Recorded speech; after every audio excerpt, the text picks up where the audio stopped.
Gente querida, voltamos aqui dando continuidade à leitura do livro O Profeta Pródigo. Será que até o fim eu vou parar de titubear na hora de falar o Profeta Pródigo? Sempre vem antes o Filho Pródigo, mas é o Profeta Pródigo, Timothy Keller, capítulo 4 hoje. Demorei mais do que me propus, eu tenho vindo no ritmo de 3 em 3 dias. Essa foi minha proposta nessa leitura. Só que esse capítulo eu busquei eu precisava ruminar mais a forma de traduzir a minha experiência com a leitura desse capítulo, né?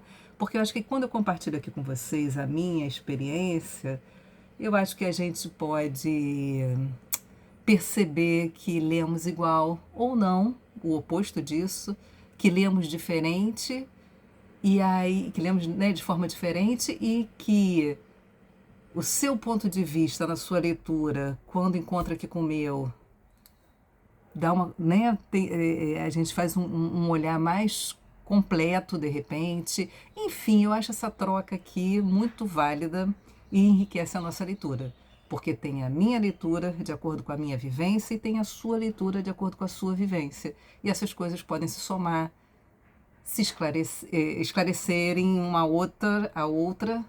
Enfim, capítulo 4 aceitando o outro. Por que eu demorei um pouquinho nesse capítulo? Porque ele vai falar de identidade.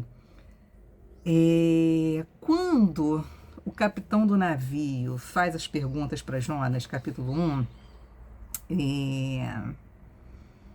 não é, os marinheiros, né, não diz o capitão. A tripulação, verso 7. Então a tripulação tirou sortes para ver qual deles havia ofendido os deuses e causado a terrível tempestade. Quando tiraram sortes, elas indicaram que Jonas era o culpado. Por que essa terrível tempestade veio sobre nós? Perguntaram. O ponto do capítulo são essas perguntas que fazem a Jonas. Quem é você? Qual é a sua profissão? De onde vem? Qual é a sua nacionalidade? Últimas que ele vai dizer que são perguntas que traduzem, dependendo não. A nossa resposta vai traduzir como a gente se identifica no mundo. Jonas responde logo de início. Quem é você? Qual é a sua profissão? De onde vem? Qual é a sua nacionalidade? Eu sou hebreu.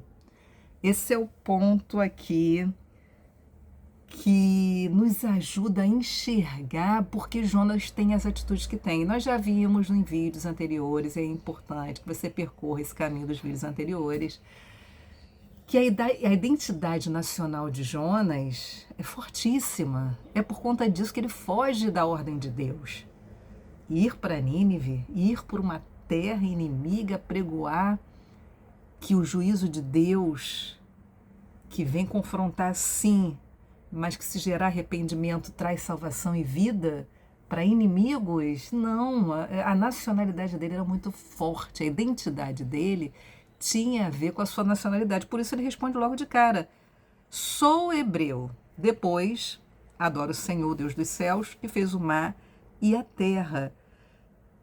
Quando houve o conflito, ele escolheu seu povo, sua raça. E aí a pergunta do Timothy Keller, tem aqui um subtítulo, de quem és, é um, né? Subtítulo, quem és tu, de quem és, e o outro subtítulo, identidade espiritualmente superficial. O que ele quer fazer a gente pensar? O que é mais fundamental? O que nos traz seguranças? Identidades cristãs superficiais explicam por que cristãos professos podem ser racistas, materialistas, entre outras coisas aqui que ele vai descrever. Por que como pode um cristão ser racista? O que vai explicar isso?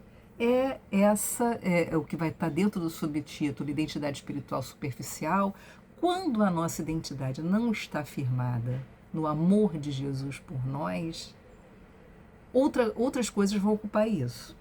Isso é certo. Então, ele vai dizer que Jonas tinha uma identidade que cegava a ele mesmo.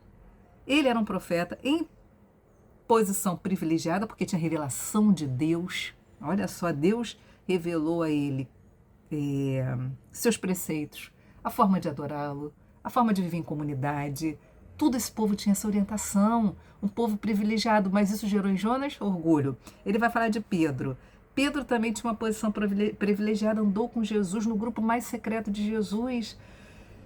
Pedro tinha uma necessidade de afirmar coragem, né? Essa era a postura dele.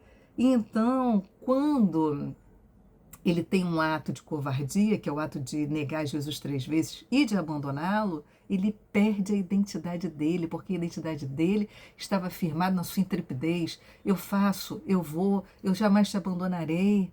Não, Senhor, não morrerás. Né? Quando Jesus fala da crucificação, e é um momento que, um instante antes, Pedro afirma a verdadeira identidade de Jesus: tu és o Cristo, Filho de Deus, e logo em seguida ele diz: não, o Senhor não vai morrer. E aí aquela resposta de Jesus muito conhecida, né? Em que ele repreende duramente Pedro por isso. Então ele vai trazer para a gente essa questão de identidade e de como é importante a gente firmar a nossa identidade no amor de Jesus. E foi isso que me fez pensar muito. E eu tenho 54 anos esse ano, se Deus quiser farei 55. E vou te dizer que muitas vezes eu me perdi nessa questão de identidade, porque é uma coisa que acontece. Quando eu abracei a maternidade, e é essa forma que eu quis traduzir a experiência de leitura, e levei um tempinho para poder chegar nesse lugar aqui de compartilhar com vocês. Quando assumi minha maternidade, eu abracei a maternidade de uma forma. Ser mãe sempre foi a grande coisa que eu queria ser, que eu quis ser, né? Então, o fato de ter filhos simpáticos, doces, obedientes, alegres, levados também. E meus filhos sempre foram muito, muito assim, físicos, de gostar de andar. Eu tenho um filho e uma filha, andar de bicicleta. O menino, então, adora andar, pegar onda, patins, enfim. Eles, ao mesmo tempo que eram crianças normais, que faziam bagunça, mas também eram obedientes, eram carinhosos, afetuosos, enfim. Isso tudo me dava muito orgulho, eu tinha muito orgulho da saúde deles, eu tinha muito orgulho do desempenho na escola deles, porque trabalhava duro para isso, eu abracei a maternidade, era isso que eu queria.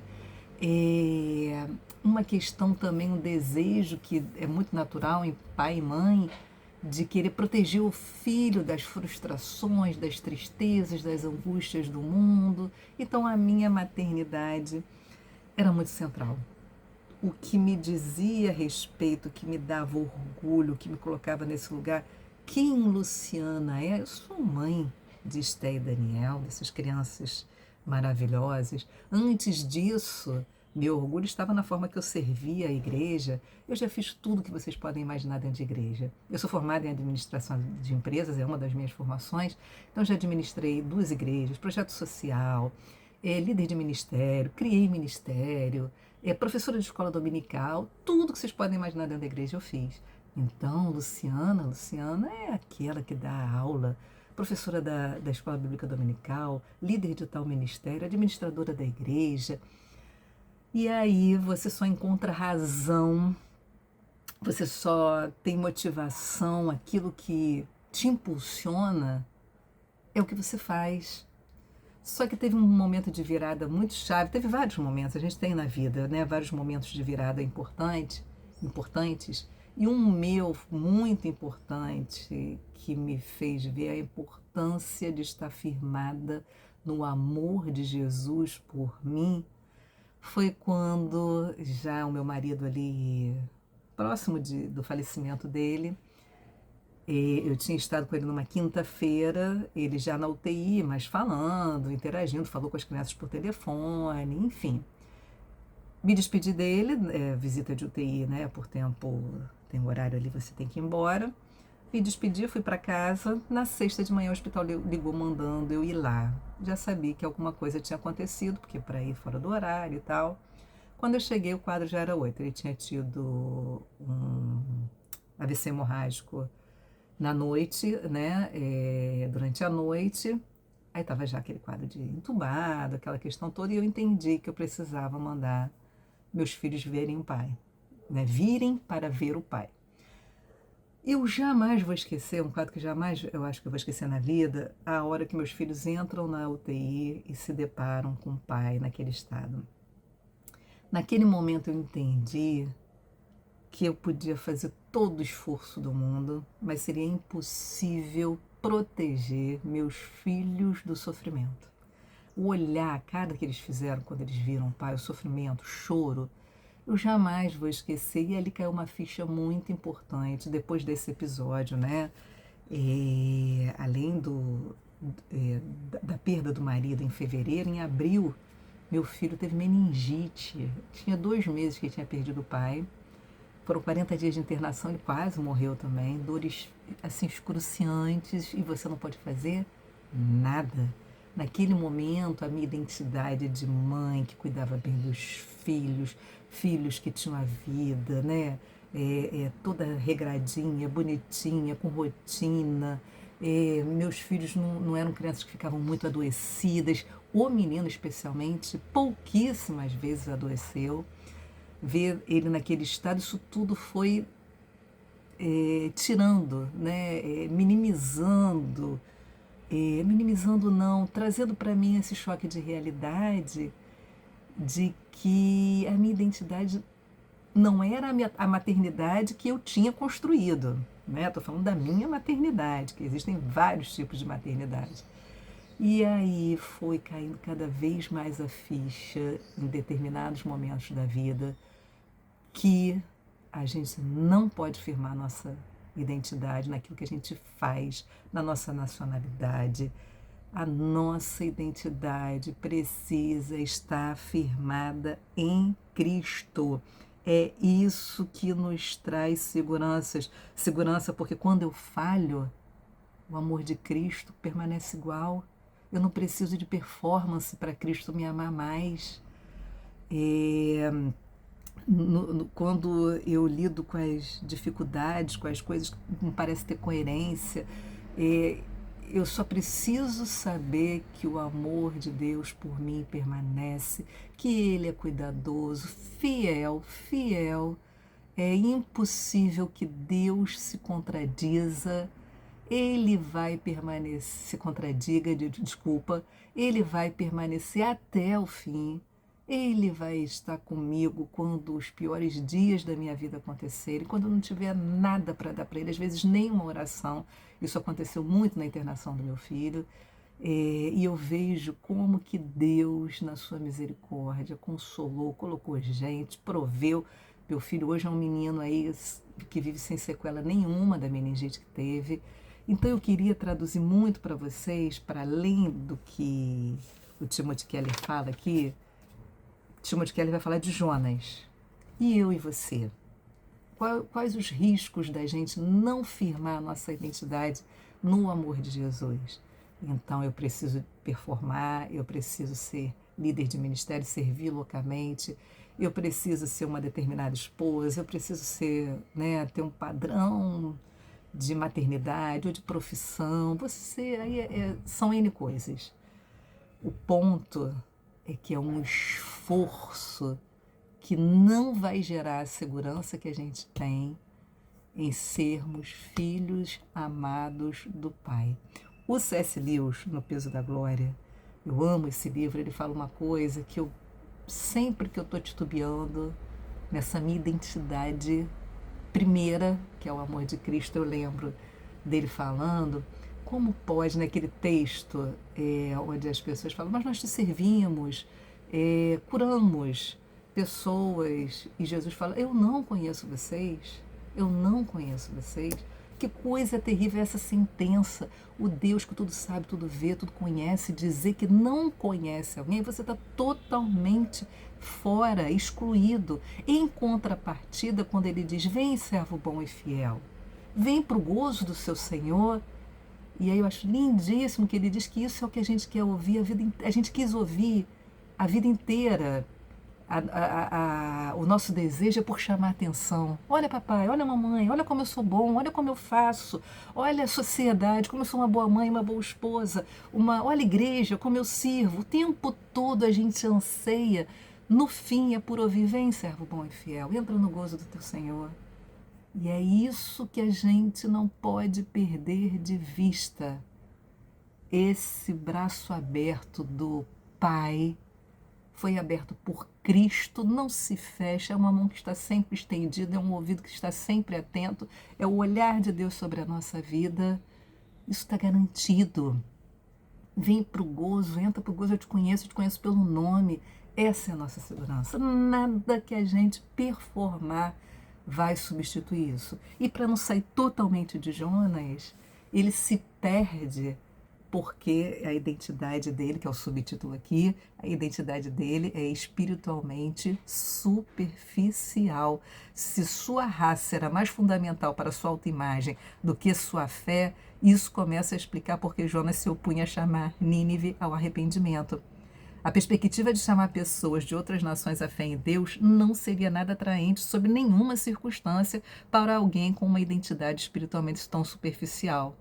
O relacionamento de Jonas com Deus não era tão fundamental quanto o que significa para ele sua raça. É por isso que quando a lealdade ao seu povo e a lealdade à palavra de Deus parecem entrar em conflito, ele optou por apoiar sua nação em vez de levar o amor e a mensagem de Deus para uma nova sociedade, né?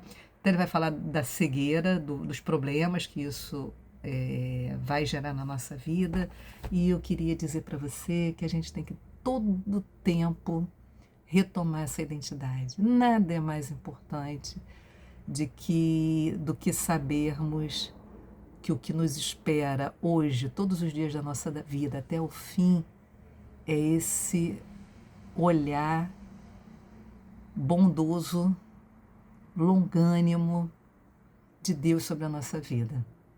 Isso não muda. Eu não preciso desempenhar, seja lá o que for, para Deus me aceitar. Essa é a nossa segurança e essa deve ser a nossa identidade. Espero que eu tenha conseguido traduzir. A demora se deveu a essa necessidade que eu tinha de poder traduzir isso para vocês, e a gente continua nos outros capítulos. Deus abençoe você.